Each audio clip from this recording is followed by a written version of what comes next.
अत्यधिक धूप में रामू अपने सूखे खेत में कड़ी मेहनत करता है। पसीने से उसके कपड़े चिपक जाते हैं। उसका चेहरा गंभीर दृढ़ संकल्प से भरा होता है। सूखी धरती पर दरारें मकड़ी के जाले की तरह फैल गईं, जो रामू की आजीविका पर सूखे की निर्दयी पकड़ का एक कठोर प्रमाण है। रामू की बेताब निगाहें बेबादल आसमान की ओर उठती हैं। एक मौन प्रार्थना विशाल उदासीन विस्तार में गूंजती है।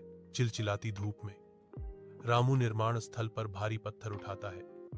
उसका शरीर पसीने से चमक रहा है।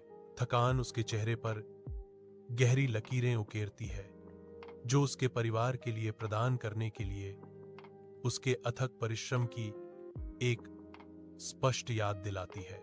रात ढलती है और रामू एक छोटे से कमरे में एक तंग जगह ढूंढता है।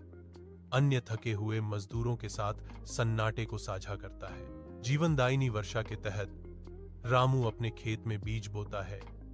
उसकी हरकतें लयबद्ध और आशावादी हैं। एक हरा भरा जीवंत हरा मैदान को ढकता है, जो प्रकृति के वादे और रामू के मेहनती श्रम का प्रमाण है।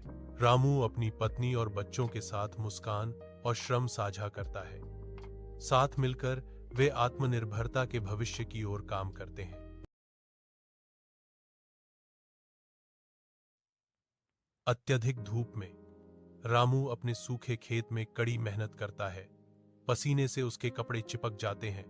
उसका चेहरा गंभीर दृढ़ संकल्प से भरा होता है। सूखी धरती पर दरारें मकड़ी के जाले की तरह फैल गईं, जो रामू की आजीविका पर सूखे की निर्दयी पकड़ का एक कठोर प्रमाण है।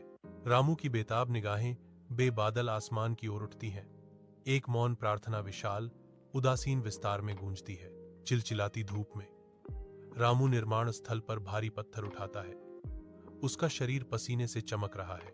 थकान उसके चेहरे पर गहरी लकीरें उकेरती है, जो उसके परिवार के लिए प्रदान करने के लिए उसके अथक परिश्रम की एक स्पष्ट याद दिलाती है। रात ढलती है और रामू एक छोटे से कमरे में एक तंग जगह ढूंढता है। अन्य थके हुए मजदूरों के साथ सन्नाटे को साझा करता है। जीवनदायिनी वर्षा के तहत रामू अपने खेत में बीज बोता है। उसकी हरकतें लयबद्ध और आशावादी हैं। एक हरा भरा जीवंत हरा मैदान को ढकता है, जो प्रकृति के वादे और रामू के मेहनती श्रम का प्रमाण है। रामू अपनी पत्नी और बच्चों के साथ मुस्कान और श्रम साझा करता है। साथ मिलकर वे आत्मनिर्भरता के भविष्य की ओर काम करते हैं।